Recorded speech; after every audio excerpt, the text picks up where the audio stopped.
Douglas Devananda கைது. வெளிவந்த பின்னணி. கண்டியில் மாவட்ட செயலகத்துக்கு வெடிகுண்டு மிரட்டல். லஞ்ச ஆணைக்குழுவில் முன்னாள் அமைச்சர். மீண்டும் வரும் சூறாவளி, இலங்கைக்கு வந்த எச்சரிக்கை. காணிகளை இழந்த மக்களுக்கு மகிழ்ச்சி அறிவிப்பு. தொழிலதிபரை கொலை செய்ய ஆயுதம் கொடுத்த பெண் விசாரணையில் அதிர்ச்சி. இனி மரண வீட்டில் வெடி கொளுத்த தடை.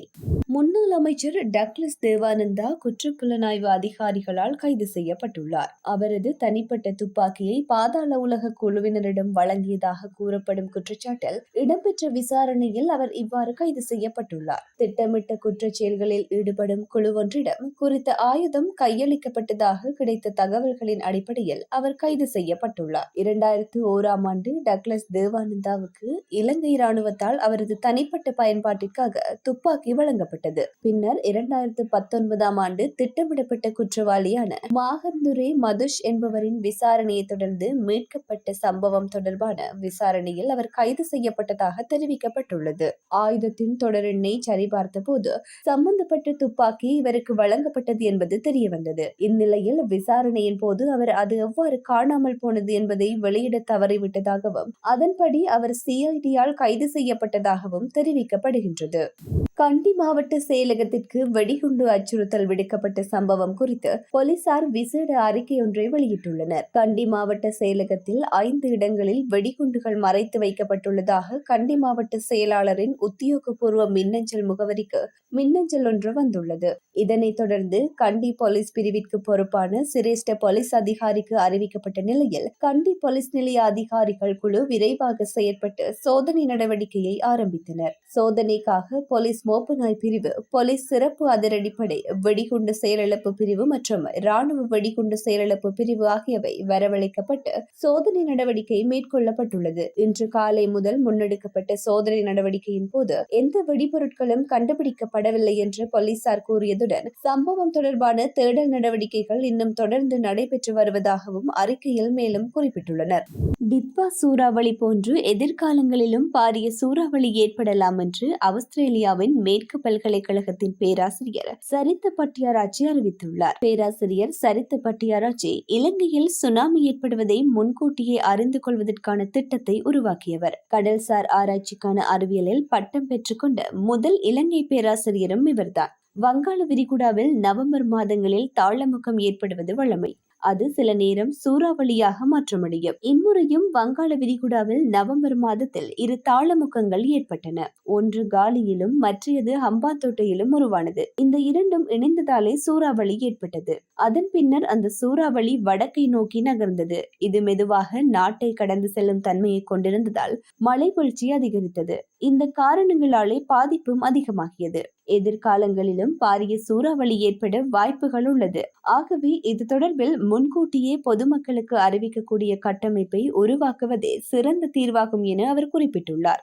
கிராம உத்தியோகத்தர் ஒருவரை அச்சுறுத்திய சம்பவம் தொடர்பில் தேசிய மக்கள் சக்தியின் புத்தளம் பிரதேச சபை உறுப்பினர் ஒருவர் நேற்று முந்தளமு போலீசாரால் கைது செய்யப்பட்டுள்ளார். புத்தளம் பிரதேச சபையின் மங்கள எளிய தொகுதியை பிரதிநிதித்துவப்படுத்தி தெரிவு செய்யப்பட்ட உறுப்பினரே கைது செய்யப்பட்டுள்ளார். அனர்த்த நிவாரண கடமை நிமித்தம் மோட்டார் சைக்கிளில் பயணித்துக் கொண்டிருந்த நேரம் குறித்த உறுப்பினர் பயணித்த மோட்டார் சைக்கிள் சிறிய லொரி வண்டியுடன் மோதி விபத்து இடம்பெற்றுள்ளது. அந்த சந்தர்ப்பத்தில் உறுப்பினர் தன்னை திட்டியதாக கிராம உத்தியோகத்தர் போலீசில் தெரிவித்துள்ளதோடு தான் முந்தளமு பிரதேச செயலாளருக்கு இது குறித்து தெரியப்படுத்தியதாக அவர் குறிப்பிட்டுள்ளார். இதற்கிடையில் கடந்த 8ஆம் திகதி நடைபெற்ற அனர்த்த குழு கூட்டத்தின் பின்னரும் குறித்த உறுப்பினர் தனக்கு தொலைபேசியில் அழைப்பை ஏற்படுத்தி திட்டியதாகவும் கிராம உத்தியோகத்தர் போலீசில் முறையிட்டுள்ளார். முறைப்பாட்டிற்கு அமைய விடுக்கப்பட்ட அழைப்பின் பேரில் என்பிபி உறுப்பினர் இன்று காலை முந்தளமு போலீஸ் நிலையத்தில் ஆஜரானதை தொடர்ந்து கைது செய்யப்பட்டுள்ளார். மேலும் கைதான சந்தேக நபர் புத்தளம் நீதவான் நீதிமன்றில் ஆஜர்படுத்தப்பட உள்ளமையும் குறிப்பிடத்தக்கது.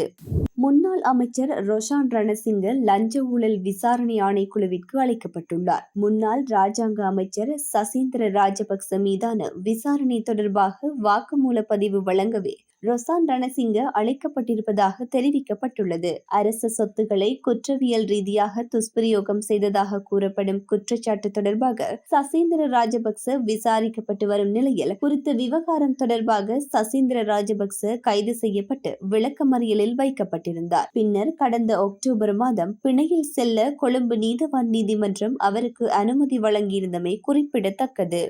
டிட்வா பேரிடரால் முழுமையாக வீடுகளையும் காணிகளையும் இழந்தவர்கள் தாம் விரும்பிய மாவட்டத்தில் குடியேற முடியும் என்றும் வேறு மாவட்டங்களில் குடியேற விரும்புபவர்களுக்கும் 1 கோடி ரூபாய் நிதி வழங்கப்படும் என்றும் வீடமைப்பு அமைச்சர் சுசில் ரணசிங்க குறிப்பிட்டுள்ளார். இந்த நடைமுறைகள் தொடர்பாக எடுக்கப்படும் தரவுகள் சம்பந்தப்பட்ட அதிகாரிகளுக்கு சமர்ப்பிக்கப்படும் பட்சத்தில் பயனாளி தனக்கான நிதியை பெற்றுக் கொள்ள முடியும். அரசாங்கத்தினால் 2026ஆம் ஆண்டில் திட்டமிடப்பட்ட வீடமைப்பு திட்டமும் பேரிடருக்கு பின்னர் முன்னெடுக்கப்பட திட்டமிடப்பட்ட வீடமைப்பு நடவடிக்கையும் எதிர்வரும் 2026ஆம் ஆண்டு ஜனவரி மாதம் ஆரம்பிக்கப்பட உள்ளது. பேரிடருக்கு பின்னரான வீடமைப்புக்காக குறை நிரப்பு பிரேரணையில் 100 பில்லியன் ரூபாய் ஒதுக்கீடு செய்யப்பட்டுள்ளது. பேரிடரினால் வீடுகளை இழந்தவர்களுக்கான வீடுகளை நிர்மாணித்துக் கொடுப்பதற்கு அரசாங்கத்தினால் முன்வைக்கப்பட்டுள்ள ஆலோசனைகள் தொடர்பில் பாதிக்கப்பட்டுள்ள மக்களுக்கான தகவல்கள் உரிய முறையில் வழங்கப்பட்டு வருகின்றது. இந்த நிலையில் பாதிக்கப்பட்ட மக்களின் அபிலாசைகளுக்கு அமைய வீடமைப்பு தொடர்பான தீர்மானங்கள் உறுதிப்படுத்தப்படும் என